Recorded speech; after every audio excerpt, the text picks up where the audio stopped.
Diascofoot, miroir du football de la diaspora congolaise.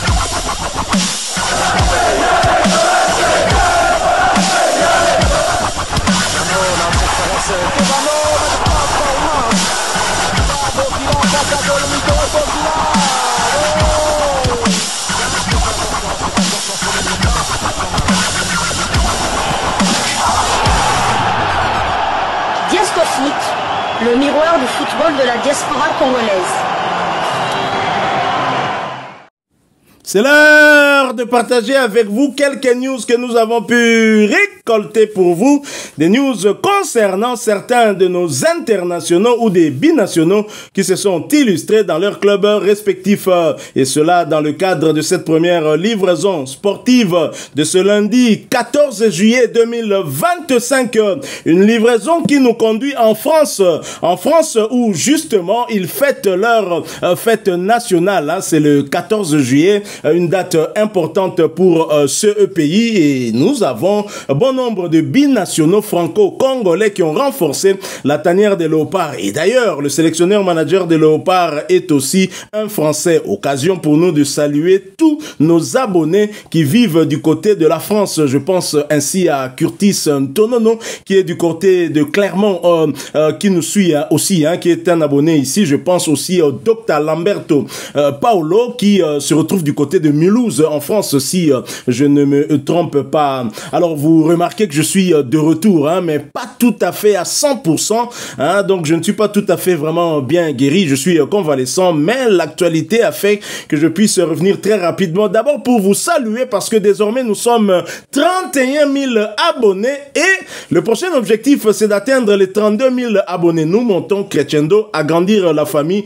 nous permet aussi d'échanger, d'avoir un peu plus des idées pour l'évolution de notre football. Alors en France, nous allons avoir des nouvelles d'un Léopard de Sébastien Desabre. Nous allons donc parler mercato. Lionel Passinzao rejoint le Havre AC, un club qui va évoluer cette saison en Ligue 1 française première division, ce qui fait que Lionel Passinzao monte d'un cran. Il quitte la Ligue 2 pour la Ligue 1, mais sera-t-il titulaire? Tout à l'heure, mon confrère nous en dira un mot. Et c'est la page Facebook Havre Athletic Club FA qui nous l'apprend au travers une publication qui dit ceci: un nouveau ciel et marine est enregistré. Identité Lionel Mpassi, poste gardien, provenance Rodez AF.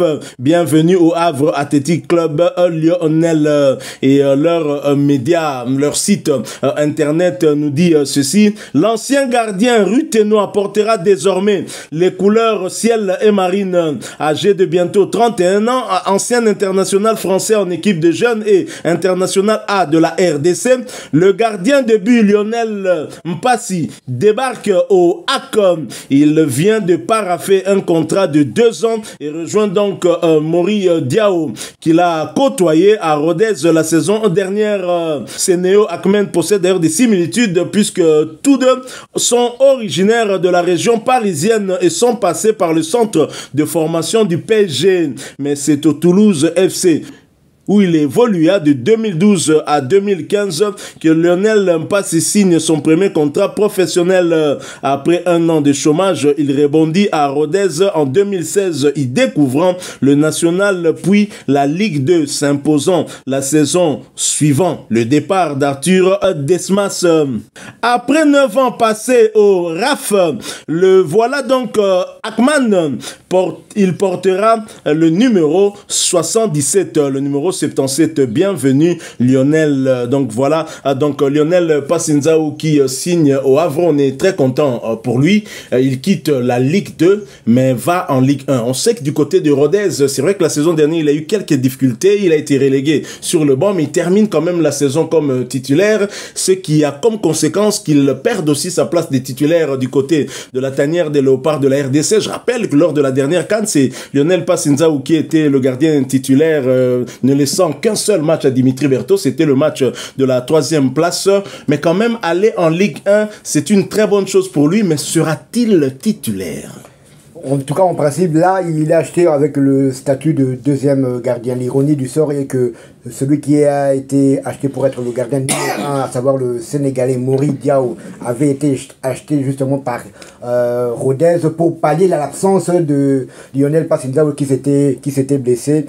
Et ces deux joueurs vont se retrouver du côté de la première ligue. Je pense qu'un transfert pour un gardien qui souffrait quand même le chaud et le froid en Ligue 2, se retrouver à 31 ans, à 30 ans en Ligue 1, même si c'est pour, avec le statut de deuxième gardien, je pense pas que ça pouvait se refuser. On va lui souhaiter bonne chance, espérant quand même qu'il va mettre à mal son concurrent direct et ami aussi. Ces deux joueurs risquent aussi de se retrouver du côté de 8 septembre, du côté de Kinshasa, probablement sur le banc lors du match RDC-Sénégal. J'allais justement dire, entre le Sénégal et la République démocratique du Congo, visiblement, c'est une histoire d'amour. Nous restons toujours dans le cadre du Mercato, cette fois pour parler d'un binational congolo-néerlandais ou néerlando-congolais qui n'a pas encore fait le choix de la République démocratique du Congo, mais qui vient d'être transféré du côté de la Turquie. C'est le média Africa Foot United qui nous en parle au travers d'un article intitulé « Transfert, Samsouspor obtient la signature d'Anthony Moussaba ».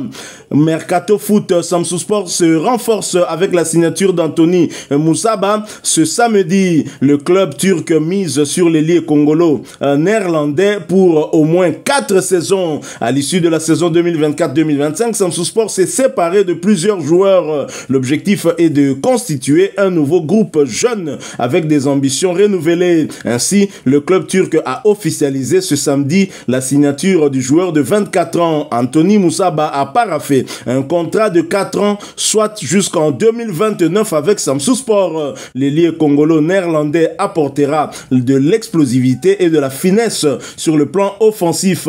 Mais voyons un peu le parcours d'Anthony Moussaba. Formé au NEC Nîmes aux Pays-Bas, Anthony Moussaba s'est révélé lors de la saison 2019-2020 en Eerste Divisie, attirant l'attention de plusieurs clubs européens. Il rejoint ensuite l'AS Monaco, mais peine à s'imposer en équipe première. Le joueur enchaîne alors plusieurs prêts, notamment au Cercle Bruges, à Heerenveen et à Metz, où Anthony Moussaba gagne en expérience.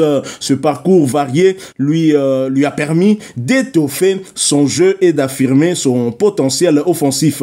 En 2023, il s'engage avec Sheffield Wednesday en Championship anglaise avant de rebondir maintenant en Turquie. Un joueur dont on a eu à dresser le portrait ici, je pense. Mais très souvent, quand les joueurs sont prêtés, c'est jamais bon signe. Bon, là, il signe quand même un contrat à long terme. Espérons que ça puisse réellement relancer sa carrière. Il va rejoindre un autre binational congolais. C'est anglo-congolais, je crois.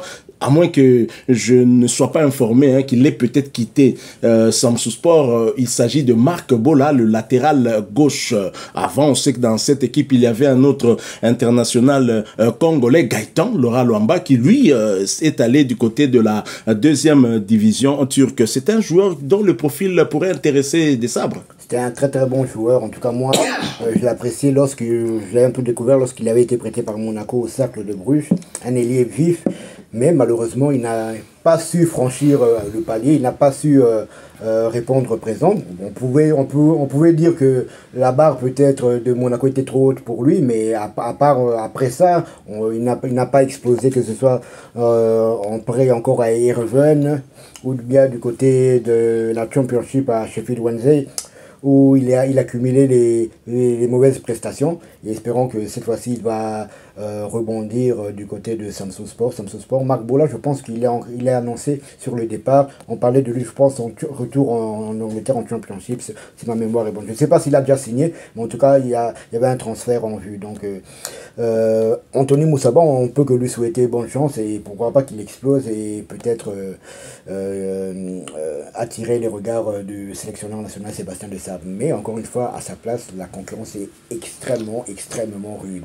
Tout à fait. et la Turquie reste quand même un pays qui a l'attention de Sébastien Desabre, puisque beaucoup de nos léopards viennent de ce pays, à savoir le double poumon. Il y a Arthur Maswaku, il y a également Simon Banza la saison dernière. Alors pour clôturer ce tour d'horizon, cette première livraison, nous allons aller du côté de la Pologne, où un léopard de Sébastien Desabre gagne son tout premier trophée de la saison. Il confirme donc tout le bien qu'on a pu penser de lui la saison dernière, après avoir remporté le premier tour aller des qualifications pour la Ligue Europa face au FK Aktobe, club du Kazakhstan.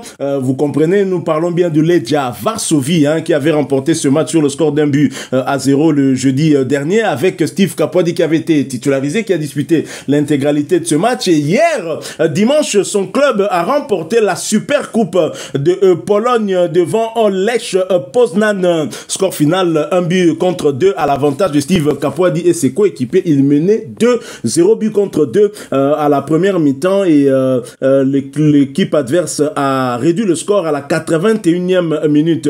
Steve Kapwadi avait bien évidemment été titularisé en défense centrale de cette équipe de Legia Varsovie, portant son temps de jeu à plus ou moins 194 minutes sur les 194 minutes possibles. Il a participé à 2 matchs de son équipe, et ceci a permis à son club d'ailleurs de communiquer à travers sa page Facebook officielle. Non, je suis déterminé, la coupe est à nous. Le premier trophée de la nouvelle saison revient à Legia Varsovie. Une autre publication, ils disent, avec une vidéo que vous pouvez retrouver sur la page Facebook officielle Legia Warsaw.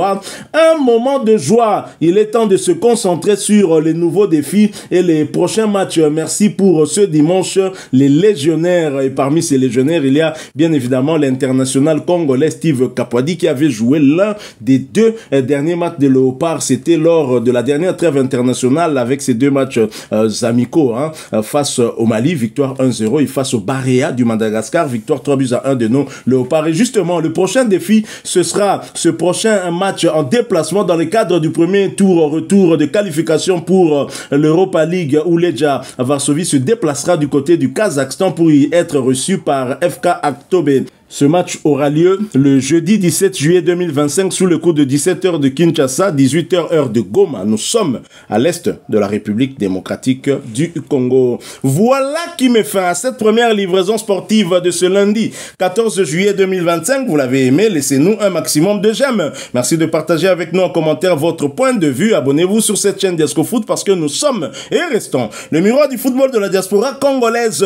N'oubliez pas d'activer la petite cloche de notification, histoire de ne plus rien manquer des prochains sujets que nous allons vous proposer. Avant de nous séparer, permettez-moi de vous dire un très grand merci. Vous avez été très nombreux à m'apporter votre soutien dans vos prières, vos messages que j'ai reçus à travers mon confrère. Certains m'ont contacté d'ailleurs directement. Merci beaucoup à vous. Il y a aussi une aide financière quand même qui m'a permis de renflouer en tout cas ma pharmacie avec des médicaments. Merci beaucoup à tous ceux, vous vous reconnaissez bien évidemment, qui m'ont soutenu. Merci vraiment, surtout que je n'avais pas fait la demande, vous l'avez fait promptement, et cela me va tout très droit au cœur, et c'est ce qui me fait dire que nous sommes véritablement une famille. Encore une fois, merci à vous tous, avec espoir de vous retrouver bientôt dans un autre sujet d'actualité. Mais en attendant, portez-vous bien, et Diasco Foot vous dit au revoir.